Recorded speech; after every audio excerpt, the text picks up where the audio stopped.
when you're a competitive athlete, you learn very quickly how strong you are or how energetic you are, all of those things. But it could very well be that there's a lot of people who have an equally as good a body as you have, that performs just as well, that is as muscular, let's say in bodybuilding, there's exactly the same kind of proportions in all of those things. So the question really is what puts you over the top? It is the mind that really creates the body. It's the mind that makes you really work out the 4 or 5 hours a day. It is the mind that visualizes of what the body ought to look like as the finished product.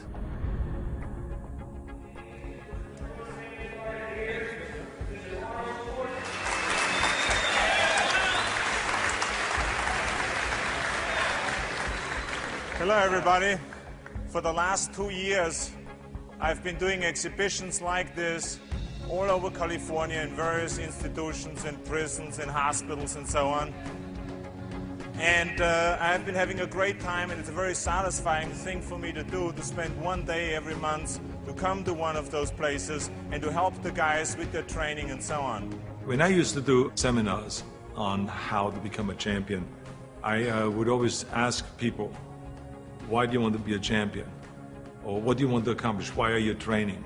And they will, if a guy will get up and he will say, well, I want to train because I think that if I get muscular and I feel like I'm getting the kind of definition, then I maybe can enter a bodybuilding competition. I said, sit down. I said, if you think this way, you're going to be a loser. You're never going to make it because there's no maybe. You got to get up and say, I want to be a champion. And I do whatever it takes. The amount of hours it takes, the posing, the this, the that, the visualization, looking at training footage, looking at motivational books, reading this, reading, whatever it takes, I would do. That's the answer I want to hear from you. You can detect right away those that are going to be shaky and that will fall behind and they will not go all the way, and those that are very hungry. And that hunger you have to develop because you have to create a goal for yourself, whatever that may be, a short-term goal and a long-term goal, and you got to go after that. And if you do not see it, and if you do not believe it, who else will? The body is very important, but the mind is more important than the body. We have to visualize what that body ought to look like in order to make it win, because that's what creates then the will that you need to go to the gym every day.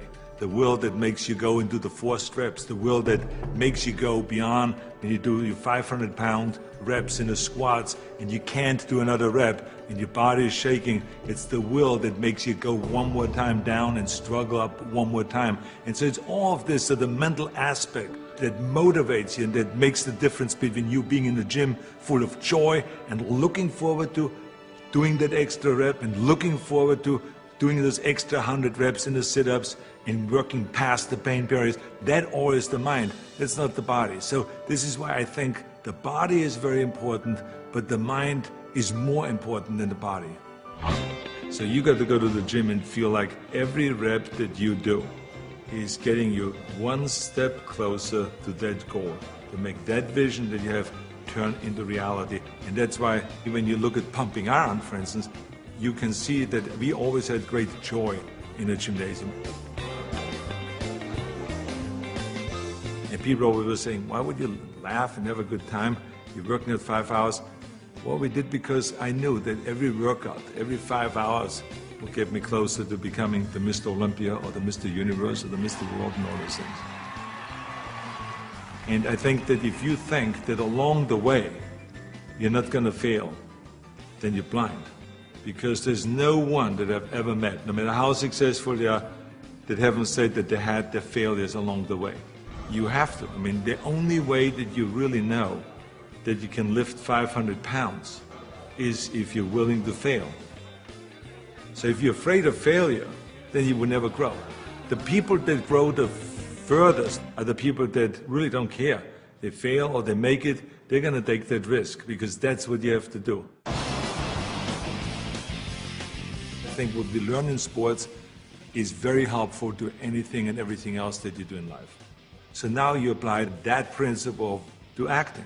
And you say, well, wait a minute, I put 5 hours in every day in working out, I did my posing 1 hour a day, I did my stretching and this and that, and all of those kind of things. So now let me apply the same thing to my acting career. Let's go to acting class every day. Let's go and work on the accent, the same amount of time, with the same will, and let's visualize what am I shooting for? Okay, I want to be another Clint Eastwood. I want to be another John Wayne. I want to be another Kirk Douglas, all those great heroes that I admired as a kid. So that's what I'm going after. And that same principle works, even though there's so many people around that say, no, you will never make it because you have an accent, you know, your body is too big, and your name Schnitzel or whatever, you know, who can pronounce that? But you know. It doesn't matter if anyone else knows and if anyone else believes in it, but you know. And that you know that that principle of visualizing yourself as a star will work, and all you have to do now is go towards that vision. I've retired from bodybuilding in 1975, and I signed a series of Conan movies. Here I was, big studio behind you, budget $20 million, of course, which was in those days is an equivalent of today, $150 million. I was going to Australia to be a judge at the Mr. Olympia competition. But then all of a sudden, I thought, you know, I should compete.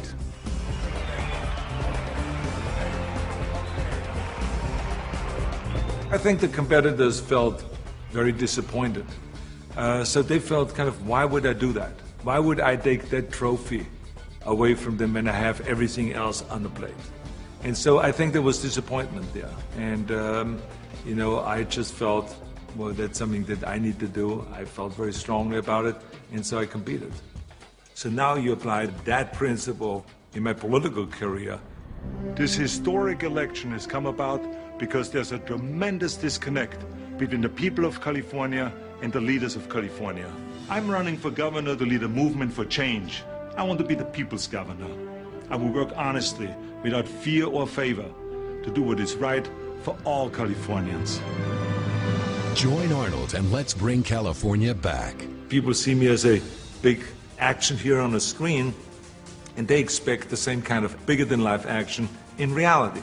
That's why in my political career, people always say to me, well, but this is politically risky to go and start, for instance, talking about prison reform.